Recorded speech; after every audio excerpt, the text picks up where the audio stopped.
You're wired to always seek more food, genetically programmed to convert the food energy into stored fat, and you live in times where fattening food is cheap, abundant, and everywhere. There are a small number of key weight loss success factors that, when you learn how to harness their power, will do two things for you. First, you'll begin to naturally melt away your extra, unwanted weight starting right now, and more importantly, you'll be well protected from the inevitable rebound weight gains that over 90% of successful dieters experience within 2 to 3 years of a weight loss event. Which means that when you take advantage of these key factors, you can lose the weight starting now, and you can have a sustainable strategy for keeping it off. Hi, I'm Jeremy Hill. In addition to being the creator of the Imperfect Weight Loss System, I'm also a reformed, former, lifelong dieter, as well as a researcher, author, and weight loss coach. This short presentation is step 1 in a 2-step sequence. The goal of this 2-step sequence is to arm you with the truth about why traditional dieting and weight loss tactics don't work, and to give you absolute clarity about a delightfully simple alternative to dieting that will allow you to effortlessly melt away unwanted fat without ever feeling like you're on a diet. I developed this sequence because I spent the last year asking people what they thought they needed to do in order to lose weight. And over 90% of the respondents answered by telling me they needed to eat less and exercise more, which was a huge eye-opener for me because I realized that I couldn't just tell them, but instead I'd have to show them why everyone is getting it all wrong. I'm living proof that dieting doesn't work, but I didn't just wake up one morning and decide that dieting doesn't work. Most of my childhood and adult life was a competitive struggle against unwanted extra weight. From age 10 through age 37, I went from diet to diet, usually overweight, but with some remarkable weight loss success stories mixed in.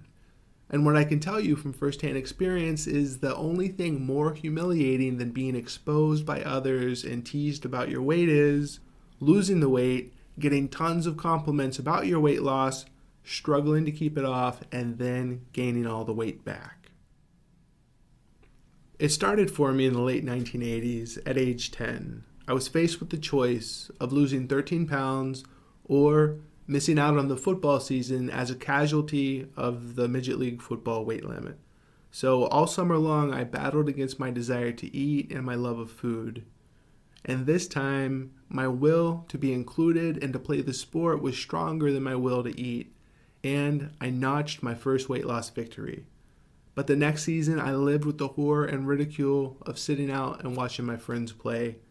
Because after my first brief weight loss success story, I immediately gained 30 or 40 pounds back. And I kept growing, usually getting wider instead of taller, until I eventually became a 17-year-old, 270-pound lineman at the brink of obesity. And then, at age 18, there was a silent internal switch.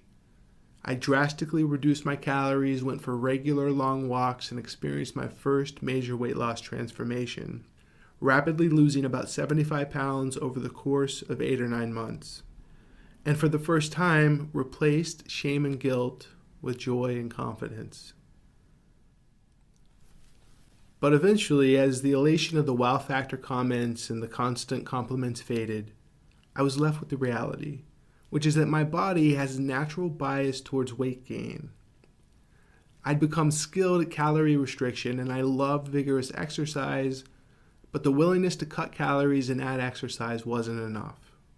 What I didn't know then, that I now know for sure, is every pound lost due to eating less makes it harder and harder to keep the weight off.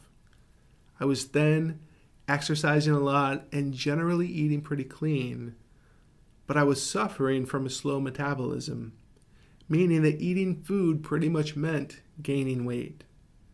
And finally, by my mid-20s, the battle was lost for good. Weight loss success had given way to diet failure, and I was back at the brink of obesity. My desire to be thin had never wavered, but diet attempt after diet attempt were all failing to budge the scale. So eventually I did what so many other prospective dieters do. I went keto. I severely restricted carbohydrates as my primary weight loss strategy, and I was combining carbohydrate restriction with cycles of intensive low-calorie periods and achieved a hard-won victory. I experienced another dramatic weight loss transformation, losing around 70 pounds over the course of about a year. The weight just melted away. Now, I wish I could tell you that keto was the missing link and that I lived happily ever after with a sustainable weight loss success, but that's not how it worked. This time, it was harder to keep the weight off than it had been 10 years earlier with calorie restriction and exercise. I was locked into a continuous battle of willpower over my appetite and desire for food pleasure, which meant continuous mini weight gain and weight loss cycles until gradually my successful keto diet had given way to another total failure, and I was back to where I started, at the brink of obesity. What's most interesting is how there are certain points in our lives when an event or circumstance can cause us to instantly change our feelings about something, like an instantaneous switch that sends us into a new direction. Now, true change doesn't happen overnight, but behaviors and feelings can and do change in an instant. And behaviors and feelings are what leads to habits, and habits lead to outcomes, and what led me to discovering the truth about why diets don't work took less than 1 minute. It was the morning my wife told me how she really felt. What Liz said was, "Jeremy, I love you and I'm attracted to you, so don't take this the wrong way, but you're fat. You weren't fat when I met you. I know you hate being fat, and I know you can change, and I hope for your sake and our sake that you do." When she said it, I was actually relieved. She was right about everything she said. And as I stood there, totally exposed and facing the truth, I knew I couldn't do another diet because I knew it would just eventually lead me back to where I started. But I also knew that I was going to lose the weight. So what I did was I replaced dieting with studying, and I became laser focused on learning the science of weight loss, obesity, evolution, and the human condition. And after a couple years of delving beyond the obvious weight loss tactics and the marketing hype of the weight loss industry, I discovered a number of factors that, when put together in a very specific order, not only melts away unwanted extra weight, but does it in a very intuitive way that simply doesn't feel like a diet. What I had created for myself was a vehicle for effortless and sustainable weight loss. And in step number 2, I will reveal how the vehicle works, and I give you the key to make it your own. But before you move forward to step number 2, first you must understand the hidden truth about why diets don't work. Now, there are tons of weight loss tricks or hacks or formulas that might work a little bit, like smoothies, cleanses, pills, herbs, counseling, classes, groups, workouts, wraps, meal plans, and all the like. They're what I call weight loss success sub-factors, meaning they work a little bit, but they'll never drive a substantial weight loss result without the aid of a primary weight loss success factor. And the good news about primary weight loss success factors is they're really easy to understand because there's only 2 of them. The 2 primary weight loss success factors are calorie restriction and or severe carbohydrate restriction. If you want a substantial weight loss transformation, that's where it's going to come from. But the problem with dieting, and the reason dieting doesn't work, isn't that you can't lose weight on a diet, because you can. The problem is over 90% of the successful dieters start gaining the weight back soon after they lose it. And within 2 to 3 years, we'll have gained it all back, and sometimes add even more. But once you understand why successful diets ultimately end in failure, then you'll be positioned to have one of those magic moments that can lead to a true cellular change. The reason most successful diets end in failure is because dieting works in contrast to the human condition.